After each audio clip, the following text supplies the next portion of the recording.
What if I told you that one of the oldest versions of the Bible wasn't bound in leather or hidden in scrolls, but etched into the rocks of the Sahara Desert? What if the sands of Africa hid a gospel that predated European colonization and preserved a story the world was never meant to forget? We often think of Christianity as a product of Rome, Jerusalem, or Europe. But long before missionaries arrived, the faith had already taken root deep within Africa. Across the Saharan trade routes, in the kingdoms of Nubia, Garamantes, and early Berber communities, there is evidence of an ancient Christian tradition, one carved into stone, whispered in oral lore, and carried by camel caravans across the dunes. Archaeologists and historians have long been puzzled by inscriptions, churches and ruins in Libya, Mali, Niger and Sudan that predate Islamic expansion and hint at early Christian worship. Some of these inscriptions, written in Tifinagh, Greek or Coptic, mention biblical names, crosses and prayers. Could these be fragments of a lost gospel passed down not by pen but by chisel and chant? In Ethiopia, entire churches were carved out of solid rock in Lalibela, but far to the west, across the Sahara, similar stone architecture appears in forgotten places, abandoned desert monasteries and cross-marked tombs. These places suggest not just random encounters with Christianity, but deep spiritual infrastructure built for worship, community, and possibly even scripture recording. In the Algerian region of Tamanrasset, researchers have found rock carvings bearing crosses, biblical phrases, and early Christian symbols, sometimes blending with local Berber motifs. The Tuareg people, nomads of the Sahara, were once thought to be Islamic only, but oral traditions mention wise men from the north who brought holy words carved in stone. Were these missionaries or indigenous believers preserving a desert gospel? The Nubian kingdoms, Makuria, Nobasia and Aladia, were Christian for nearly 1,000 years. Further west, the Garamantes of the Fezzan built underground aqueducts and desert cities, some with evidence of Christian rites. What if texts about Jesus were passed down orally or carved into structures long before the Bible was mass-printed? Christianity did not arrive in Africa with colonizers. It flourished from Alexandria to Axum, from the Nile to the Niger, centuries before European powers ever set foot on the continent. The desert churches, stone tablets and rock inscriptions suggest that Africans may have had access to Christian scripture in their own languages and preserved it their own way, through stone, song and symbol. Where papyrus decays and ink fades, stone survives, and in cultures where writing was sacred and rare, oral tradition was even stronger.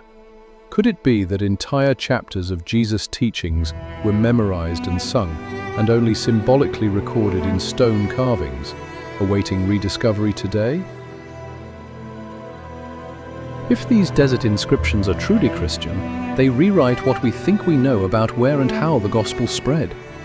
They tell a story of indigenous African Christianity, uncolonized, pre-Roman, and independent of Europe. They also challenge us to see that the Bible isn't just a book, it's a living tradition, sometimes carved into cliffs, etched into memory, and buried beneath centuries of sand. If you're as fascinated by lost Christian history as we are, subscribe and join us on more journeys through the forgotten faith of the ancient world. Who knows what else is waiting to be uncovered? In the stones, in the sand, or in stories yet untold? Recent satellite imaging has revealed what might be the outlines of buried settlements beneath the Sahara. Could these be remnants of ancient Christian communities, lost under centuries of shifting sands? Some researchers believe the desert is not a wasteland, but a library in hiding, a silent guardian of inscribed gospels, ancient hymns and forgotten theology. What scriptures might still lie beneath, untouched since the time of Christ? Long before the Vatican was built, Christianity flourished in the silence of the desert. The desert fathers, monks, mystics and early theologians retreated into the African wilderness to live in prayer and contemplation. In Egypt, Libya, and across the Sahara, their influence spread through stone hermitages and monastic schools. Their writings, now lost or scattered, may have helped shape theology before Rome ever canonized a word. We know of Matthew, Mark, Luke and John. But what if there were African gospel accounts, stories of Jesus and his teachings preserved in oral form, sung in local languages and carved in symbols? Texts like the Gospel of Thomas, the Gospel of the Hebrews, or the Gospel of Mary, often dismissed by Western tradition, may have survived longer in African communities, where oral memory was just as sacred as written word. Could these texts tell us more about Jesus' youth, his travels, or teachings never included in the Western canon? The real question is not whether the Bible was written in stone, it's whether we've forgotten how to read it. In a world obsessed with paper and print, we've ignored the voices of stone, the whispers of wind-carved scriptures, and the faith encoded in deserts. The Sahara may not just be a geographic space, it might be a spiritual archive, still echoing with divine truth. The Bible written in stone still speaks, but only to those who choose to listen. What else have we forgotten? What other sacred truths lie hidden beneath the sand, waiting for someone to see them, not just with eyes but with faith, curiosity and courage? Subscribe, stay curious, and keep digging, because the desert is not silent. It's waiting to be heard.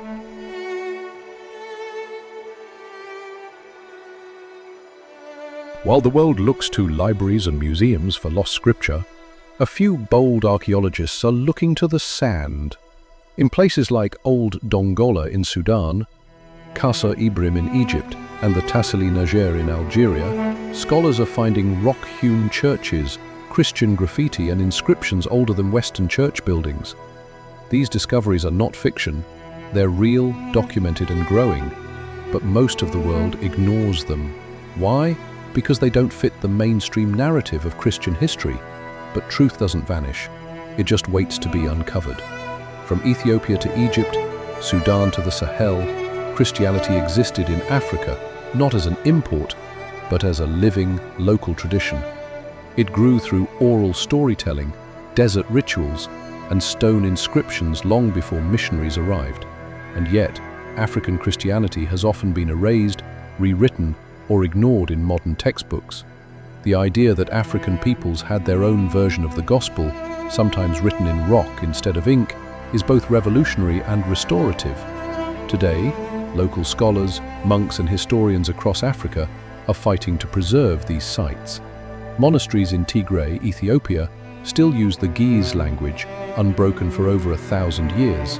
In Sudan, ancient Christian temples are being excavated, revealing wall paintings of saints and apostles with African features. This isn't just archaeology, it's theology. It's a chance to finally reclaim a spiritual legacy that was never truly lost, just buried. What if the gospel wasn't only written in Greek and Latin, but also in Ge'ez, Coptic, Tifinagh, and even carved into sandstone? What if the Bible didn't belong to the West alone, but to every culture that held it sacred, no matter how they preserved it? These desert stones tell us Jesus is not the property of one continent or church. He belongs to the world, and the world has remembered him in many ways.